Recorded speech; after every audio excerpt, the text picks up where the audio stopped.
Good evening, all. This is Siyad Ilikal. Welcome to Post Market Report, sponsored by Delta Exchange, leading cryptocurrency trading platform in India. ഇന്ന് വിപണിയിൽ കണ്ടത് Trump റാലിയാണ്. അതായത് Trump China ഉൾപ്പെടെ, Mexico ഉൾപ്പെടെ, Canada ഉൾപ്പെടെയുള്ള രാജ്യങ്ങൾക്ക് മേൽ ചുമത്തിയിരുന്ന ആ ഒരു താരിഫ് പോസ് ചെയ്തതുകൊണ്ട് ഇന്ത്യൻ മാർക്കറ്റിൽ നിന്ന് കനത്ത ഒരു റാലി രേഖപ്പെടുത്തി. ഇനീഷ്യലി വളരെ വലിയ രീതിയിൽ പോസിറ്റീവായിട്ട് പ്രതികരിച്ച ഏഷ്യൻ മാർക്കറ്റ് പിന്നീട് ക്ലോസിംഗ് ടൈമിൽ കുറച്ച് പോയിന്റുകളെല്ലാം തന്നെ നഷ്ടമായെങ്കിൽ കൂടിയും ഇന്ത്യൻ മാർക്കറ്റ് ഗംഭീരമായിട്ട് റാലി രേഖപ്പെടുത്തി. ഇന്ത്യൻ മാർക്കറ്റ് ഗംഭീരമായിട്ട് റാലി രേഖപ്പെടുത്താനായിട്ട് വേറൊരു കാരണമുണ്ട്. വെള്ളിയാഴ്ച ദിവസം നമുക്ക് മോണിറ്ററി പോളിസി വരികയാണ്. അതിൽ ഇൻട്രസ്റ്റ് റേറ്റ് ഒക്കെ കുറച്ചേക്കാമെന്നുള്ള ആ ഒരു ചിന്തയുടെ പുറത്താണ് മാർക്കറ്റ് റാലി രേഖപ്പെടുത്തിയത്. ഇനിയിപ്പോൾ നമുക്ക് ഗ്ലോബൽ മാർക്കറ്റിലേക്ക് വരാം. ഗ്ലോബൽ മാർക്കറ്റിൽ ലോകത്തിലെ ഏറ്റവും വലിയ വ്യാപാര ശക്തികൾ തമ്മിൽ ഇപ്പോൾ കനത്ത ഒരു വ്യാപാര യുദ്ധം നടക്കുകയാണ്. നേരത്തെ നമ്മൾ കണ്ടിരുന്നു, ട്രംപ് ആദ്യം ചൈനയ്ക്കെതിരെ ഒരു താരിഫ് ഏർപ്പെടുത്തി, അതിനുശേഷം അത് പോസ് ചെയ്തു. പക്ഷേ ഇന്ന് പുതിയൊരു ന്യൂസ്, ചൈന US-നെതിരെ പുതിയ ഒരു താരിഫ് ഹൈക്ക് പ്രഖ്യാപിച്ചു എന്നുള്ളതാണ് ഈ ഒരു മൊമെൻറ്റിലുള്ള ഒരു ന്യൂസ്. അതൊരു വലിയൊരു ന്യൂസാണ്. ഞാനൊരു ചൈനീസ് ആരാധകനൊന്നുമല്ല, ജാക്കി ചാൻ സിനിമകളോട് കുറച്ച് ഇഷ്ടമുണ്ടായിരുന്നു. എന്നാലും ഇനി പറയാൻ പോകുന്ന കാര്യം എന്ന് പറയുന്നത്, ചൈനേനെ അങ്ങനെയൊന്നും അടിച്ചമർത്തുക എന്ന് പറയുന്നത് സാധ്യമായിട്ടുള്ളൊരു കാര്യമല്ല. എപ്പോഴൊക്കെയാണോ ചൈനയെ അടിച്ചമർത്താനായിട്ട് ശ്രമിച്ചത്, അപ്പോഴൊക്കെ അവർ തിരികെ വന്നിട്ടുണ്ട്. ഏറ്റവും അവസാനം ഡീപ് സീക്ക് എന്ന് പറയുന്ന ആ ഒരു ആർട്ടിഫിഷ്യൽ ഇൻ്റലിജൻസ് തന്നെ വളരെ ഉത്തമ ഉദാഹരണമാണ്. കാരണം വലിയ തുകക്ക് ഈ ഒരു AI ഡെവലപ്പ് ചെയ്തു പോകുന്ന NVIDIA പോലെയുള്ള കമ്പനിക്ക് കനത്ത പ്രഹരമായിരുന്നു. വെറും 50 കോടിക്കാണ് ഡീപ് സീക്ക് ഈ ഒരു നേട്ടം കൈവരിച്ചിട്ടുള്ളത്. ഏകദേശം 700 കോടിക്ക് നടത്തിയ ഒരു കാര്യമാണ് 50 കോടിക്ക് ഡീപ് സീക്ക് നടത്തിയിട്ടുള്ളത് എന്നുള്ളത് ലോകത്ത് തന്നെ ഞെട്ടിച്ചു. NVIDIAയുടെ സ്റ്റോക്ക് $500 ബില്യൺ ഒരു സിംഗിൾ ഡേ കൊണ്ട് ഫോൾ ആയത് ഏറ്റവും അവസാനം കണ്ട ഒരു കാര്യമാണ്. ഇതിന് കുറച്ചും കൂടി മുന്നോട്ട് പോകുകയാണെങ്കിൽ ഈ EV കാറുകൾക്ക് ഉള്ളൊരു പേറ്റൻറ്റിൻ്റെ ഇഷ്യൂ ഉണ്ടായിരുന്നു. പിന്നീട് ചൈന BYD എന്ന് പറയുന്ന ഇപ്പോൾ ലോകത്തിലെ തന്നെ ഏറ്റവും കൂടുതൽ ഇന്ധനക്ഷമതയുള്ള BYD അവർ ഇറക്കി. ഇന്ത്യയിലും ടോപ്പാണ്. BYD ഈ ഗ്ലോബലി നോക്കുകയാണെങ്കിൽ EV കാറുകളിൽ BYDക്ക് വലിയൊരു സ്ഥാനമുണ്ട്. ടെസ്ലയിനൊക്കെ ഒരു സമയത്തൊക്കെ അവർ പിന്തള്ളിയിരുന്നു. ഇനി അതിനും പുറകിലേക്ക് പോകുകയാണെങ്കിൽ സ്പേസ് സ്റ്റേഷനിൽ ചൈനക്കിടം കൊടുത്തില്ല, അവർ സ്വന്തമായിട്ട് സ്പേസ് സ്റ്റേഷൻ നിർമ്മിച്ചു. അങ്ങനെ ഒരുപാട് എക്സാമ്പിൾസ് ഉണ്ട്.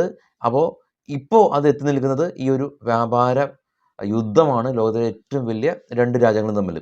ഇന്ത്യനെ സംബന്ധിച്ച് US-ൽ ഇമ്പോർട്ട് ചെയ്യുന്ന രാജ്യങ്ങളിൽ ടോപ്പ് 10 ഇന്ത്യ ഇല്ല എന്നുള്ളതാണ് വാസ്തവം.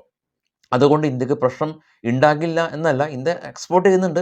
ടെക്സ്റ്റൈലും അതല്ലെങ്കിൽ പേൾ ഉൾപ്പെടെയുള്ള പ്രൊഡക്റ്റുകളെല്ലാം തന്നെ ഇന്ത്യ എക്സ്പോർട്ട് ചെയ്യുന്നുണ്ട് US-ലേക്ക്. പക്ഷേ ഇവിടെ പ്രശ്നം പറ്റിയിരിക്കുന്നത് ഈ ഇന്ത്യൻ റുപ്പീസ് വലിയ തോതിൽ ഫോളായി എന്നുള്ളതാണ്. ഇന്ത്യ നമുക്ക് കൂടുതൽ ഇങ്ങോട്ട് ഇമ്പോർട്ട്, ഇവിടുന്നുള്ള എക്സ്പോർട്ടിനേക്കാളും കൂടുതൽ ഇങ്ങോട്ടുള്ള ഇമ്പോർട്ടാണ്. അപ്പോൾ കൂടുതൽ പണം നമ്മൾ കൂടുതൽ കൊടുക്കേണ്ടതായിട്ടുണ്ട്.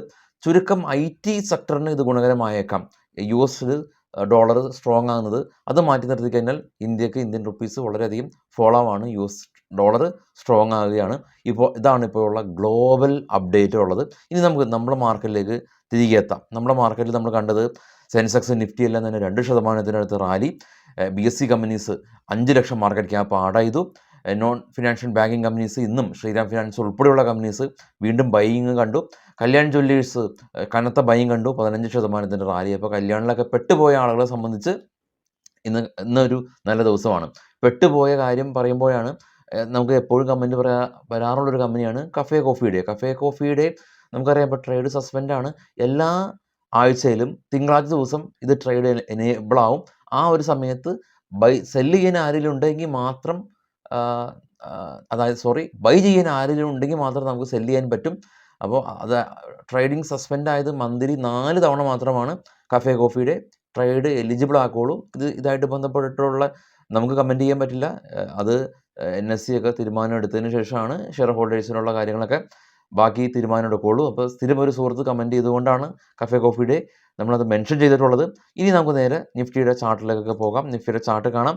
മാർക്കറ്റ് ഫ്ലാറ്റായിട്ട് ഓപ്പൺ ചെയ്തു തന്നാൽ ഒരേ ഡയറക്ഷനിലേക്ക് മാർക്കറ്റ് കനത്ത ഒരു റാലി.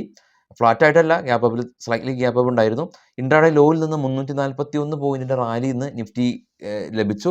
23,739 നിഫ്റ്റിയുടെ ക്ലോസിംഗ് ഉള്ളത്. നിഫ്റ്റിയിൽ പ്രധാനമായിട്ടും Shriram finance, L&T, Bharat electronics, IndusInd bank, Adani port 3.5 മുതൽ 5.5% വരെയുള്ള റാലി. ട്രെൻഡ് വീണ്ടും ഇടിയുകയാണ്. 6.5% ഇടിഞ്ഞു. ബ്രിട്ടാനിയ ഇടിഞ്ഞു. Hero MotoCorp, Nestle, Eicher Motors ഇടിഞ്ഞു. അപ്പോൾ ഓട്ടോമൊബൈൽ സെക്ടറിൽ നിന്ന് ഹീറോ മോട്ടോകോർപ്പും ഐഷറും, FMCGയിൽ നിന്ന് ബ്രിട്ടാനിയയും നെസ്ലെയും ഇടിവ് രേഖപ്പെടുത്തി. ഗ്ലോബൽ മാർക്കറ്റ് കാണാം. ബിറ്റ്കോയിൻ ഏറ്റവും ടോപ്പിൽ $3000. ബിറ്റ്കോയിനിലെ ട്രേഡ് നമ്മൾ ഡെൽറ്റ എക്സ്ചേഞ്ചിൽ ട്രേഡ് എടുക്കുന്ന വിധമൊക്കെ നമ്മൾ കഴിഞ്ഞ ആഴ്ചകളിലൊക്കെ ഡിസ്കസ് ചെയ്തിരുന്നു. ആ വീഡിയോ ഒക്കെ നമ്മുടെ വീഡിയോ സെക്ഷനിൽ പോയാൽ നിങ്ങൾക്ക് കാണാൻ സാധിക്കും. ഡെൽറ്റ എക്സ്ചേഞ്ച് ഇന്ത്യൻ കമ്പനിയാണ്. ഇന്ത്യൻ റുപ്പീസിൽ നമുക്ക് ബിറ്റ്കോയിനിലൊക്കെ ട്രേഡ് ചെയ്യാൻ പറ്റും ഡെൽറ്റ എക്സ്ചേഞ്ചിൽ. അക്കൗണ്ട് ഓപ്പൺ ചെയ്യുന്ന ലിങ്ക് ഡിസ്ക്രിപ്ഷനിലുണ്ട്. നമ്മുടെ വീഡിയോ ലിസ്റ്റിൽ നോക്കിയാൽ കാണാൻ സാധിക്കും. ബ്രന്റ് ഓയിൽ 75, ഗോൾഡ് $2820 ആയിട്ടുണ്ട്. ഗോൾഡ് വീണ്ടും കയറി. ഇന്ത്യ വിക്സ് ഇന്ന് 3% ഫോളായി 13.92. ഡോ ഫ്യൂച്ചർ വീണ്ടും ഇടിഞ്ഞു. Japan market positive, Australia slightly positive, Korea slightly positive, China ഇപ്പോൾ ട്രേഡ് ചെയ്യുന്ന യൂറോപ്യൻ മാർക്കറ്റെല്ലാം തന്നെ നെഗറ്റീവാണ്. പോസിറ്റീവായിട്ട് കാര്യങ്ങളൊന്നുമില്ല. പോസിറ്റീവായിട്ടുള്ള കാര്യം ഇപ്പോൾ ട്രംപ് പോസ് ചെയ്തതാണല്ലോ, പക്ഷേ ചൈന സ്റ്റാർട്ട് ചെയ്തു. അപ്പോൾ വീണ്ടും ഈ വീഡിയോയുടെ ആദ്യം പറഞ്ഞതുപോലെ തന്നെ ഒരു വ്യാപാര യുദ്ധമാണ് നടക്കുന്നത്. ഇനി നമുക്ക് നേരെ സ്റ്റോക്കുകളുടെ വാർത്തകളിലേക്ക് പോകാം.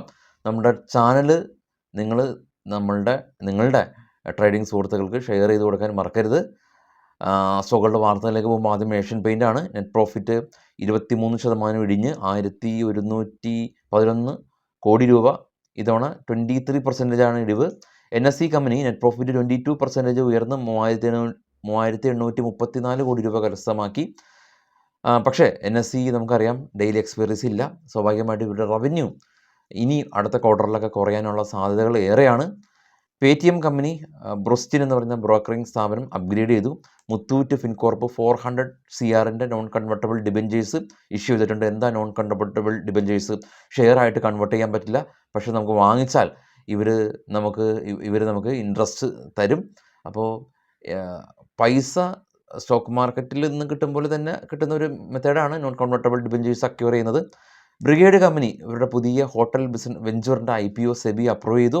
ടിറ്റാഗ്രഹ് റെയിൽ കമ്പനി ഇവർ ഷിപ്പ് ബിൽഡിംഗ് ബിസിനസ്സിലേക്ക് കടന്നു വരികയാണ്.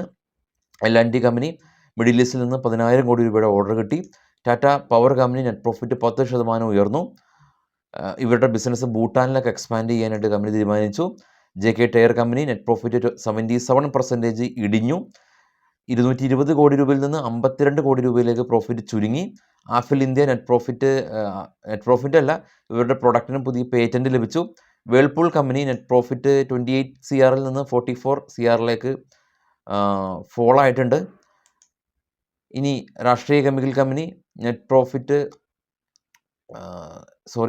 അല്ല കേട്ടോ, മഹാരാഷ്ട്രയിൽ ഇവരുടെ പുതിയ പ്ലാന്റിൻ്റെ കൊമേഴ്ഷ്യൽ പ്രൊഡക്ഷൻ ആരംഭിച്ചു. IEX company Indian energy exchange company ഇവരുടെ വോളിയം ഇയർ ഓൺ ഇയർ അടിസ്ഥാനത്തിൽ 16% വർധനവ്. മിൻഡ കോർപ്പ് കമ്പനി ഇവരുടെ മിൻഡ ഗ്രീൻ മൊബിലിറ്റിയിൽ ഇവർ 50 CR ഇൻവെസ്റ്റ് ചെയ്തു. ഭാരത് ബിജ്ലി ശക്തമായ റാലി ഉണ്ടായിരുന്നു. ഇന്ന് 29 CRൽ നിന്ന് 40 CRലേക്ക് 40 കോടി രൂപയിലേക്ക് നെറ്റ് പ്രോഫിറ്റ് ഉയർന്നു. സ്റ്റോക്ക് ഇന്ന് എനിക്ക് തോന്നുന്നു UC പോയി. Thermax company net profit 51% fall രേഖപ്പെടുത്തി 116 കോടി രൂപ കരസ്ഥമാക്കി. 51% ഫോള് ഉണ്ടായിട്ടുണ്ട് തെർമാക്സ്. ഡെറ്റൻ ഇന്ത്യ കമ്പനി നെറ്റ് ലോസാണ് ഇത്തവണ ഉള്ളത്, 170 കോടി രൂപ ലോസ്. കഴിഞ്ഞ തവണ 187 കോടി രൂപ പ്രോഫിറ്റ് ഉണ്ടായ കമ്പനിയാണ്. JPT ഇൻഫ്ര കമ്പനി ഇന്ന് റാലി രേഖപ്പെടുത്തി. നെറ്റ് പ്രോഫിറ്റ് ഓൾമോസ്റ്റ് ഡബിളായി, 14 നിന്ന് 21 കോടി രൂപയിലേക്ക് പ്രോഫിറ്റ് ഉയർന്നു. നാളെ രാവിലെ 7:00 വിശദമായിട്ടുള്ള പ്രീ മാർക്കറ്റ് ന്യൂസായിട്ട് എത്താം. എല്ലാവർക്കും ശുഭരാത്രി. Thank you.